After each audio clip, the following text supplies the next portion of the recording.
요한복음 5장은 서두에 베데스다 목가에서 38년 동안 병들어서 일어나지 못하는 한 사람을 예수님이 고쳐주셔요.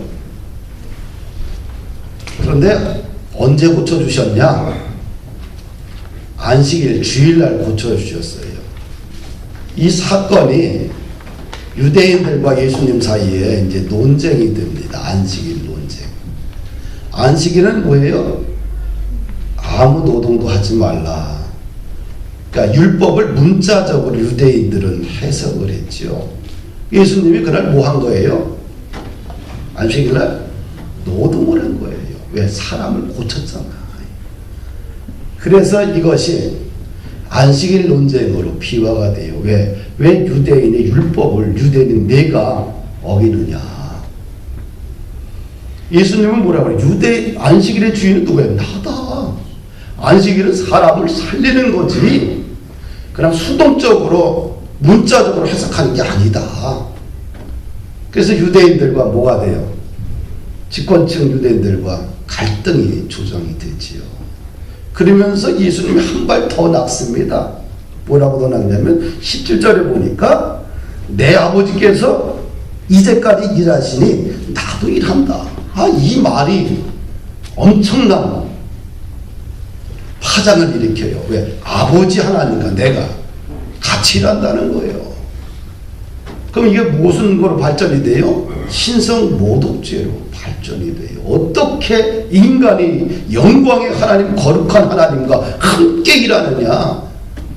어떻게 동등하다고 이야기하냐? 이 사건이 신성 모독죄로 연결이 되죠. 그래서 이 안식일 논쟁이 신성 모독죄로 또 연결이 되면서 유대인들이 예수님을 핍박을 하게 되고 저 사람은 반드시 죽여야 된다. 근데 이것이 이제 그날 일어난 사건이요. 그러면 이 사건이 되고 나서 그걸 끝난 것이 아니라 그 다음에 예수님이 왜 내가 누구인가 너희들이 아느냐. 자신이 누구인지를 변증하는 거예요. 그것이 이제 5장 전체를 변증하고 있어요. 19절서부터 마지막 절까지 이제 변증하는 거죠. 내가 이런 사람이다. 너희는 나를 아느냐.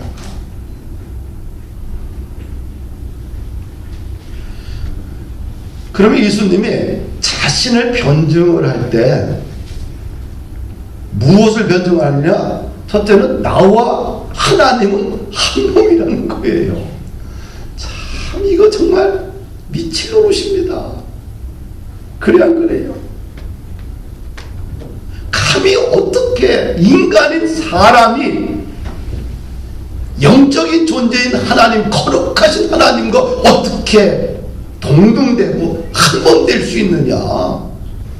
혁명적인 거지요. 당시 유대인들에게는 충격적인 사건입니다. 근데 예수님이 자신을 변호를 해요. 변증해요. 나와 하나님은 한 몸이다. 19절 보니까 하나님은 혼자 일하지 않고 항상 누구와? 아들과 함께 일한다는 거예요. 아버지가 하는 일도 아들도 행한다. 그러니까 아버지와 똑같은 능력을 아들도 가지고 있다. 나가 가지고 있다는 거예요. 이게 수용할 수가 없는 얘기들이죠. 아버지 하나님이 아들 예수를 사랑한다는 거예요. 그래서 자기가 하는 모든 일을 아들에게 다 알려주신다. 생각을 해봐요. 여러분들에게 내가 하나님과 나와 직통 계시를 받아서 내가 하나님이 하는 얘기를 내가 다 알고 있으니까 여러분 나 따라와. 그러면 어떻게 여러분들 고민 많이 되지요. 저거 또 이단 나왔구나. 그래 안 그래요? 지금 아주 혁명적인 얘기를 하고 있는 거예요. 예수님이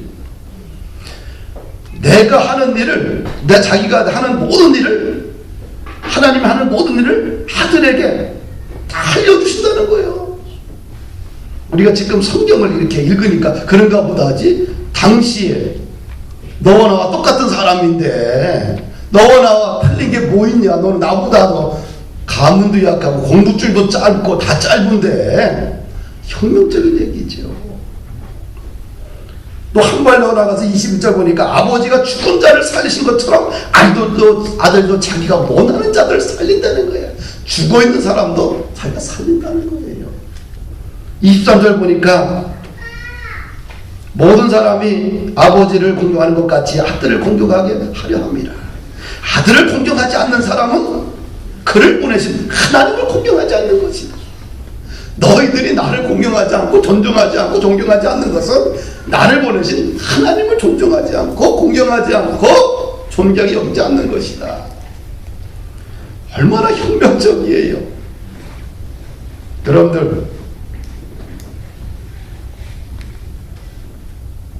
아들과 하나님 아버지는 한 몸이라는 거예요. 하나님 아버지를 자기 아버지로, 자기를 하나님의 아들로 예수님이 지금 말하고 있는 것이죠. 이것이 신성 모독죄가 되죠. 그래서 예수는 반드시 죽여야 된다. 나는 이 말씀을 이렇게 보면서 이런 생각을 좀 해봐요. 예수님은 이 말을 할 때 어떻게 돼요? 내가 이 말을 하게 되면 안식일법도 어겼고 신성 모독죄로 자기는 유대인들을 동정해서 죽임을 당한다는 사실을 알고 있죠. 그럼에도 불구하고 자신의 정체성이 뭔지를 분명히 이야기하잖아요. 그래 안 그래요? 그러면 우리는 누구의 자녀예요? 하나님의 자녀, 구원받은 백성인데 그럼 어떻게 살아야 되느냐? 내가 누구인지를, 우리는 어디서든 어떤 상황 속에서든지 나는 하나님의 자녀인 것을 증명하고 살아야 되는 거예요. 그리고 성경의 가치, 성서적인 가치, 하늘의 가치를 우리는 분명히 일터에서 구현하고 살아야 돼요. 할렐루야. 예수님은 지금 이 말은 생명 걸고 한 거예요. 그냥 편안하게 이야기한 게 아니고 자신이 이 얘기를 하게 되면 유대인들에게 반발을 사게 되고 결국은 집권층들로 인해서, 기득권층으로 인해서 자기는 죽임당할 수밖에 없는 아주 혁명적이고 자신의 생명을 걸고 지금 이야기하고 있는 거지요. 두 번째, 자신을 변증하는데 하나님 아버지께서 심판의 권한을 자기에게 주셨다는 거예요. 이 고난 중에 가장 큰 고난이 뭐예요? 심판입니다. 우리가 법관들이 있잖아요. 법관들을 왜 우리가 그 앞에서 존중합니까? 이 사람 말 한마디에 죄인들은 어떻게 돼요? 형량이 늘어나기도 하고 줄어들기도 하고. 왜? 생사여탈권을 가지고 있기 때문에 무서워하기도 하고 존중하기도 하는 거예요. 그런데 이 생사여탈권을 누가 갖고 있어요? 하나님이 그 아들에게 모든 권한을 주셨다는 거예요. 22절을 보니까 아버지께서는 아무도 심판하지 아니하시고 하나님 아버지는 아무도 심판하지 아니하고 모든 심판을 그 아들 예수에게 다 맡겼다는 거예요. 자, 심판의 모든 권한을 아들 예수에게 줬다는 거예요. 그러면서 28절 29절을 보게 되면 여러분들 놀랍게 여기지 말라. 무덤 속에 있는 자가 다 아들의 음성을 들을 때가 오나니 선한 일을 행한 자는 생명의 부활로 악한 일을 행한 자는 심판의 부활로 나오리라. 참, 왜 죽은 자들이 살아난다는 거예요. 근데 누구의 음성을 듣고? 예수 그리스도의 음성을 듣고 살아난다는 거예요. 어떤 사람은 선한 일로, 어떤 사람은 악한 일로 부활한다는 겁니다. 우리 그리스도인들에게서 우리가 부활이 두 번 있죠. 우리가 한 번 죽는 것은 정하신 이치요, 그렇죠? 죽는 것은 그 뒤에는 심판이 있어. 그래서 우리가 두 번의 부활이 있는데 첫째 부활은 누구냐? 예수님께서 재림하실 때에 믿었던 성도들이 무덤에서 부활을 해요. 할렐루야. 그 1차 부활이에요. 그러면 이 땅에 살고 있던 성도들이 그때 휴거를 하게 되는 거예요. 예수님께서 부르실 때에 죽어있던 사람들이 다 그 소리를 듣는 거예요. 그리고 부활하고 또 살아서 열심히 주님을 증거하고 믿은 대로 살던 사람이 주의 음성을 듣고 휴거를 다 하는 거예요. 그리고 천년왕국이 끝나고 나서 마지막 두 번째 부활이 있는데, 두 번째 부활은 예수 믿는 사람들이나 안 믿는 사람이나 모든 사람들이 다 부활하는 거예요. 그리고 누구 앞에서요? 우리의 재판장 되신 예수님 앞에 다 서는 거예요. 그 재판장 되신 예수님 앞에는 두 가지 책이 있어요. 하나는 생명책이 있고 하나는 행위책이 있어요. 계시록을 보면 생명책에 누가 기록하냐? 예수 그리스도를 믿는 사람들의 이름이 기록되어 있고, 예수님을 안 믿는 사람은 기록에 이름이 없는 거예요. 생명책. 또 하나는 행위책이 있는데, 그 사람이 예수 믿고 구원받고 나서 어떻게 헌신하고 살았느냐, 어떻게 예수님처럼 살았느냐, 섬김의 삶을 살았느냐, 이 모든 것이 각자 이름 속에 쫙 기록되어 있어. 그것을 보고 재판장 되신 예수님께서 열심히 헌신하고 사람들에게 생명의 면류관, 의의 면류관을 준비해 주시는 거예요. 어떤 사람은 부끄러운 구원을 받겠지요. 그래서 이분들은 천국으로 가고, 그 다음에 생명책이 기록되지 않은 사람은 어디로 가요? 영원히 타는 불못으로 가는 거예요. 할렐루야. 하나님께서 예수님에게 무슨 권한을 줬어요? 심판의 권한을 주셨어요. 그럼 어떻게 돼요? 예수님을 우리가 믿어야 되잖아요. 하나님이잖아요. 그렇죠? 그분이 또 심판의 왕이시잖아요. 그럼 우리는 어떻게 해야 돼요? 예수님을 믿어야 되는 거예요. 24절 보니까 같이 읽어봅시다. 내가 진실로 진실로 너희에게 이르노니 내 말을 듣고 나 보내신 이를 믿는 자는 영생을 얻었고 심판에 이르지 아니하나니 사망에서 생명으로 옮겼다. 할렐루야. 믿으면 영생을 얻었고 심판에 이르지 아니하나니 사망에서 생명으로 그의 인생이 완전히 바뀌는 것을 보게 됩니다.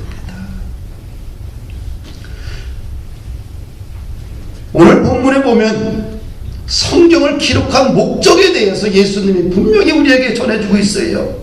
39절을 한번 읽어봅시다. 시작. 너희가 성경에서 영생을 얻는 줄 생각하고 성경을 연구하거니와 성경이 곧 내게 대해 증언하는 것이다.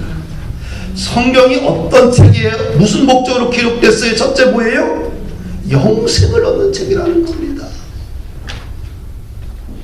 이 성경은 우리에게 영생의 길을 인도하는 책. 세상 모든 책은 우리에게 유익을 줄 수 있고 지적인 충만함을 줄 수 있고 만족을 줄 수 있지만 영혼으로 인도하는 책은 아닙니다. 영혼으로 인도하는 책은 우리 성경밖에 없어요. 왜 우리가 성경을 자꾸 읽어야 되느냐? 영생을 인도하는 책. 성경을 읽었던 사람은 다 구원의 기쁨을 맛봤어요. 영혼은 천국의 기쁨을 맛봤고요, 하나님 나라의 그 뜻이 무엇인지를 알고 살아갔다는 것입니다. 초대교회 제자들이 생명 걸고 말씀을 선포했던 핵심이 무엇입니까? 성전 미문에서 태어날 때부터 안진뱅이를 고친 사건이 있습니다. 이 사건으로 인해서 베드로와 요한이 공의에 잡혀서 신문을 받습니다. 그럴 때 베드로와 요한이 원래 학문이 없는데 평범한 사람인데 그 공회 의원들 앞에서 당당하게 그는 예수가 누구인지를 분명하게 선포합니다. 사도행전 4장 10절과 12절 말씀을 보니까 너희와 모든 이스라엘 백성들은 알라. 너희가 십자가에 못 박고 하나님이 죽은 자 가운데서 살리신 나사렛 예수 그리스도의 이름으로 이 사람이 건강하게 되어 너희 앞에 서느니라. 이 예수는 나 너희 건축자들이 버린 돌로서 집 모퉁이의 머릿돌이 되었느니라. 다른 이로서는 구원을 받을 수 없나니 천하 사람 중에 구원을 받을 만한 다른 이름을 우리에게 주신 일이 없음이니라. 아멘. 성경은 영생을 얻는 책입니다. 영생의 길을 제시하는 겁니다. 영생의 길을 제시받고 영생을 선물로 받은 사람은 생각이 문제래요. 생각이. 자녀들 잘 자라고 하지 않습니까? 잘 자라는 것이 누구예요? 성경에 나와 있는 거예요. 그러니까 어떻게 돼요? 내 남편 잘 되고 내 아내 잘 되고 내 자녀 잘 되는 길이 성경에 나와 있어요.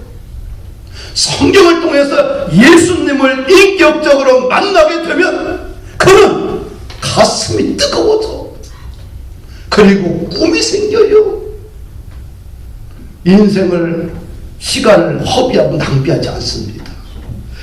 영생을 경험한 사람은 가슴이 뜨거워져요. 뜨거운 사람은 뛰어가는 거예요. 할렐루야. 오늘 본문을 통해서 또 하나 제시해 주는 것은 뭐냐? 성경은 예수님을 증언하는 책이에요. 할렐루야. 그럼 성경을 통해서 끊임없이 우리가 읽을 때마다 누구를? 예수님을 만나야 돼요. 아멘. 그럼 성경에서 예수님은 누구냐? 구원자 아닙니까? 죄인을 구원하러 오신 예수님. 이 땅을 긍휼히 여기셔서 하나님 아들을 보내주셨잖아요. 세상을 너무 사랑했어요. 여러분과 나는 죄인 아닙니까? 유대인이나 헬라인이나 다 죄 아래 있다고 바울 사도는 선언합니다. 모두 죄인이다. 의인은 없나니 하나도 없고 깨닫는 자도 없고 선한 자도 없고 아무도 없다는 겁니다. 그럼 죄인의 결말은 뭐냐? 로마서 6장 23절 보니까 죄의 삭은 뭐예요? 사망이요. 하나님의 은사는 그리스도 예수 주 안에 있는 영생이라. 죄의 삭은 사망이고 예수님 안에 있으면 영생을 얻는 거예요. 할렐루야. 성경은 예수님이 누구인가를 증언하는 거예요. 구원의 책입니다. 구원의 길로 인도해요. 예수님은 누굽니까? 임마누엘 아닙니까? 임마누엘이 뭐입니까? 무슨 뜻입니까? 하나님이 나와 함께 하시다. 이 존귀하고 거룩하고 보좌에 앉으신 우리가 근접할 수 없는 그 거룩한 영광의 본체이신 그 하나님이 나와 함께하기 위해서 나의 삶의 현장에, 내 고통의 현장에, 내 인생의 현장에 그분이 낮아지셔서 내 눈높이로 찾아오신 거예요. 왜? 친구 되기 위해서. 하나님이 친구 되게 찾아온 것이 임마누엘 신앙 아니에요. 할렐루야. 성경에서 이 글자를 통해서 매일 뭘 만나야 돼? 임마누엘 대신 나의 하나님을 만나야 돼요. 할렐루야. 예수님은 누굽니까? 평화의 왕 아니에요. 제자들이 염려와 불안 속에 빠져 있을 때에 부활하신 예수님이 찾아가서 첫 마디가 뭡니까? 너희에게 평강이 있을지어다. 할렐루야. 모든 두려움과 절망과 불안과 염려를 몰아내시고 내 안에 강같은 평화를 주시는 분이 예수님이셔요. 오늘 본문에 보니까 치료자이신 예수님이 나오잖아요. 베데스다 목가에 행각들이 있는데 거기에 병자들, 각세병자들이 다 있어. 연못이요. 근데 천사가 하늘에서 내려올 때에 물이 막 움직이잖아요. 그때 첫 번째 뛰어들어가는 사람은 모든 병을 다 고침받는 거예요. 그런데 이 38년 된 병자는 거기까지 자기를 집어던져줄 사람이 없는 거예요. 자기가 기어서 가다 보면 다른 사람이 먼저 들어가. 예수님이 행각에 가서 그 앉은 그 38된 병자에게 말합니다. 네가 낫고자 하느냐? 네, 제가 낫고자 합니다. 그런데 내가 저 물가에 갈 때 되면 벌써 다른 사람이 들어가 버리고 맙니다. 나를 옮겨줄 사람이 없습니다. 예수님이 병자를 향해 선포합니다. 일어나 내 자리를 들고 걸어가라. 할렐루야. 예수님은 인간이 가지고 있는 이 질병의 모든 연약함을 해결해 주시는 분입니다. 할렐루야. 치료하는 방식도 여러 가지예요. 하나님의 능력의 말씀으로는 깨끗이 치료하는 방식도 있고, 또 하나는 하나님이 사랑하는 당신의 자녀들에게 의학적인 치료 방식을 개발해서 그것을 통해서 인류의 모든 질병을 치료하는 방식, 다 이것이 신유입니다. 할렐루야. 우리가 인류가 만들어낸 모든 의약품을 불신하는 것 신앙이 아니에요. 왜? 다 그것도 하나님의 자녀들에게 주신 지혜와 총명으로 연구와 노력을 통해서 인류의 건강을 위해서 이바지했기 때문에 그것들을 통해서 낫는 것도 신유예요. 그럴 때 어떻게 해야 돼요? 의사 선생님한테 가잖아요. 그럼 어떻게 먼저 하나님, 내가 여기가 아픕니다. 의사 선생님의 손길과 간호사들의 손길을 통해서 이 병이 깨끗이 치료받기를 원합니다. 신유예요. 그리고 정말 이런 의학적인 도움이 전혀 안 될 때도 있어요. 그렇죠? 하나님, 내 질병을 치료해 주옵소서. 이것도 신유. 하여튼간 예수님은 치료자십니다. 할렐루야. 그런데 오늘 39절 이하 40절부터 쭉 예수님이 뭘 얘기하냐면, 누가 안 믿어요? 예수님을 안 믿는 거예요. 누가? 동족인 유대인들이. 구약에 그렇게 이야기했던 메시아를 보내주겠다고 그렇게 모세의 글에도 써있고, 선지자들에게 끊임없이, 선지자들을 통해서 끊임없이 말씀했던 그 예수 메시아가 이 땅에 왔는데도 불구하고, 그분이 이 땅에 와서 놀라운 기적과 이적을 행함에도 불구하고 예수님을 안 믿는 거예요.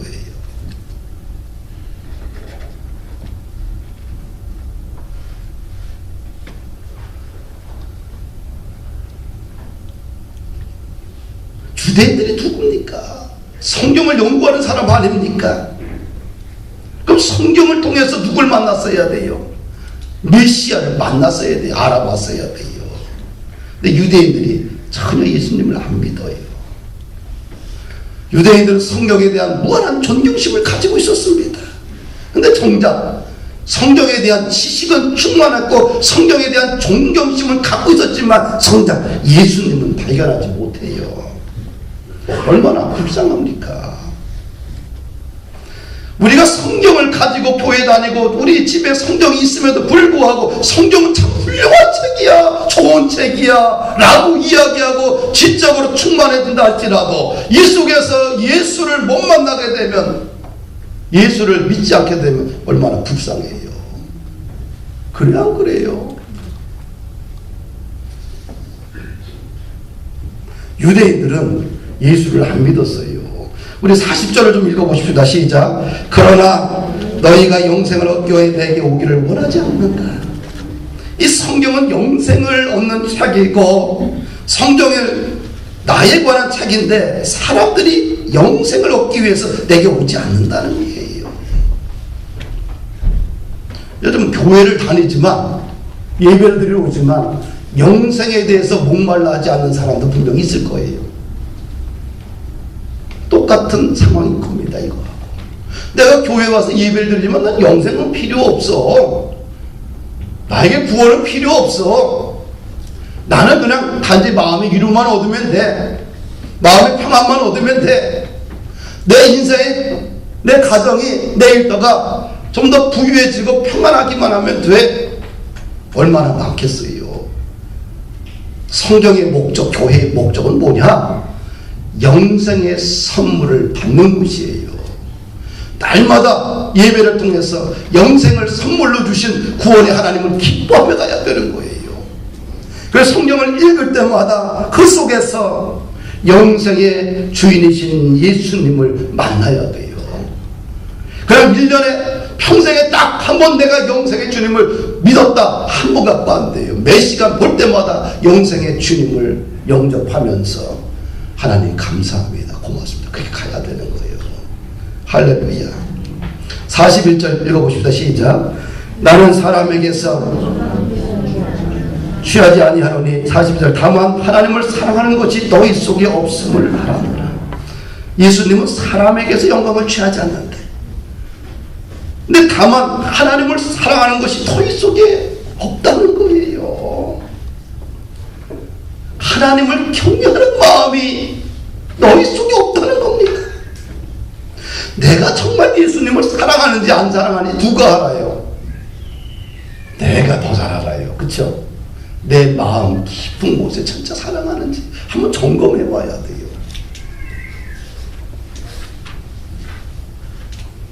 우리가 예수님을 사랑하느냐 안 하느냐에 따라서 태도가 결정이 나요. 그렇죠? 우리 장로님도 알다시피 병원에 의사들이 있잖아요. 간호사님들이 많잖아요. 직원들이 한 180명 되는데, 그럼 어떻게 돼요? 저 사람이 유담 한방병원에 저 직원이 정말 기쁨으로 임하는지 안 하는지 뭘 알아요? 태도로 보면 알아요. 적당히 발을 담고 있구나, 적당히 하고 있구나. 뭐 태도에서 나오는 거 아니겠어요? 그럼 우리가 하나님을 사랑하는지 안 사랑하는지 어떻게 하냐? 그 사람의 태도에서 나와요. 그 태도가 헌신과 순종 아니겠어요? 예수님을 사랑할수록 어떻게 돼요? 사랑의 깊이가 다르고요, 고백의 차원이 다르고요, 순종의 차원이 다르고 헌신의 차원이 다르지요. 예수님을 사랑하게 되면 삶의 전부를 그분의 영향력 아래 두려고 몸부림칩니다. 우리가 살면서 내 인생을 하나님 아래, 예수님 아래 영향력 아래 살겠다고 고백하는 사람과 그분의 영향력 아래 살기를 싫어하는 사람과 차이가 있어요. 예수님의 영향력 아래 사는 게 쉽습니까? 영향력 바깥에서 사는 것이 쉽습니까? 여러분들 생각을 한번 해봐요.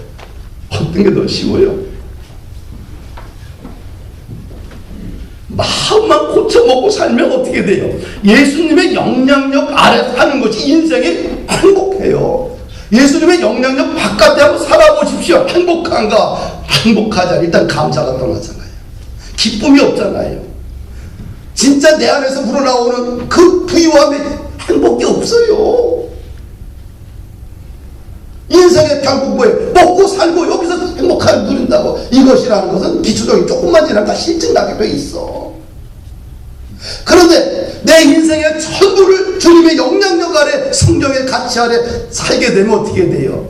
그 속에서 끊임없는 감사와 기쁨이 충만하고요, 날마다 사명을 향해 몸부림쳐 올라가게 되고요, 날마다 꿈을 이야기하고 믿음을 이야기하고 하나님의 선한 것들을 이야기하고, 차원이 다르죠.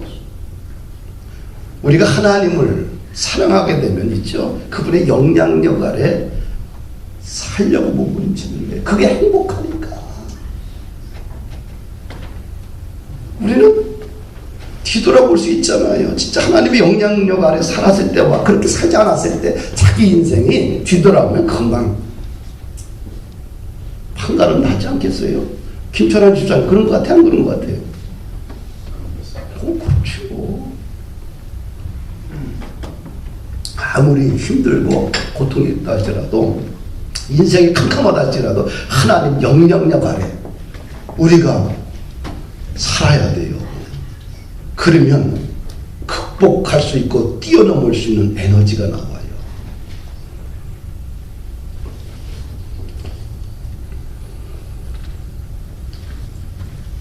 (43절을) 보십시다. 유대인들은 이렇게 하나님의 영향력 아래 거하는 걸 싫어해요. 하나님 사랑하지도 않아요. 예수님이 알고 지금 이야기하는 거예요. 43절도 보십시다. 나는 내 아버지의 이름으로 왔음에 너희가 영접하지 아니하나 만일 다른 사람이 자기 이름으로 오면 영접하리라. 예수님이 성부 하나님의 아들로 왔지만 사람들이 영접하지 않아요. 그런데 다른 사람들이 자기 이름으로 오면 영접한다는 거예요. 진짜를 버리고 가짜를 좋아하는 거예요. 예수님이 진짜잖아요. 근데 왜 사람들은 진짜를 버리고 가짜에게만 환호성을 칠까? 예수님은 뭐예요? 출신 성분이 나빠. 어디서 태어났어요? 나사렛 시골에서 살았어요. 그리고 목수의 아들이야. 전직이 목수요. 그리고 훌륭한 학교에서 공부도 안 했어. 공부한 적이 없어요. 나와 있지 않으니까. 회당에서 배운 게 전부요. 그리고 모습도 형편없어요. 사람답게 좀 잘 생겼으면 좋은데 그렇지도 못해요. 마른 뼈와 같이. 그를 따라다니는 사람도 다 별 볼 일 없는 어부 출신에다가 행색이 다 그저 그래. 주목을 못 받는 거예요. 진짜인데도 불구하고. 근데 가짜 앞에서 사람들이 다 그를 영접하고 환호하잖아요. 우리는 성경을 통해서 진짜 예수를 좀 만났으면 좋겠다. 아멘? 진짜 예수. 그래서 우리도 어떻게 돼? 좀 진짜 성도 돼야 되지 않느냐. 44절 읽어봅시다. 같이 읽읍시다. 너희가 서로 영광을 취하고 유일하신 하나님께로부터 오는 영광을 취하지 아니하니 어찌 나를 믿을 수 있느냐. 어떻게 돼? 주님께 영광을 돌리지 않고 서로 자기 자신의 영광을 구한다는 겁니다. 그러니 주님께 영광 돌리는 게 아니라 자신의 영광을 취하니까 누가 안 보여요? 예수가 안 보이는 거예요. 나는 사라지고 예수만 보여야 돼요. 그렇죠? 그런데 이들은 뭐예요? 하나님은 안 보이고 자기만 보이는 거예요. 그러니까 예수가 안 보이는 거지요.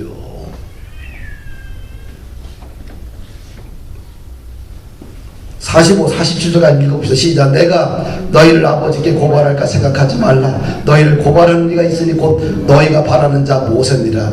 나는 고발하지 않는다는 거예요. 근데 누가 고발해? 모세가 고발한다는 거예요. 46절 시작. 모세를 믿었더라면 또 나를 믿었으리니 이는 그가 내게 대하여 기록하여. 모세가 내게 대해 기록했다는 거예요. 예수님에 대해서. 그 다음에 그러나 그의 글도 믿지 아니하고도 어찌 내 말을, 모세의 글도 믿지 않는데 어찌 내 말을 믿겠느냐. 말씀을 마칩니다. 인간이 이렇게 사악해요. 성경을 말해요. 율법을 존중하고 존경한다고 최고의 가치를 여긴다고 하면서 실제적으로 안 믿잖아요. 모세의 글도 안 믿는 너희들이 어찌 내 말을 믿겠느냐. 인간이 이렇게 사악해요. 저도 이렇게 타락한 존재지요. 사랑하는 여러분들, 진짜 믿어야 돼요. 성경은 믿는 거예요. 성경은 그냥 창세부터 계시록까지 이것이 하나님의 말씀을 믿어야 돼요. 나에게 필요한 몇 구절만 뽑아서 이거 좋은데 이건 안 믿는 거예요. 성경 전체를 다 믿어야 돼요. 이것이 하나님의 말씀이고, 그리고 이 말씀을 진짜 내 삶 속에서 성경의 가치를 구현해내야 돼요. 할렐루야. 진짜가 됐으면 좋겠다. 그래서 여호와를 경외해서 우리 인생이 좀 부유해지고 사명 따라 살아가는 축복의 그런 삶이 되기를 주의 이름으로 부탁을 드립니다.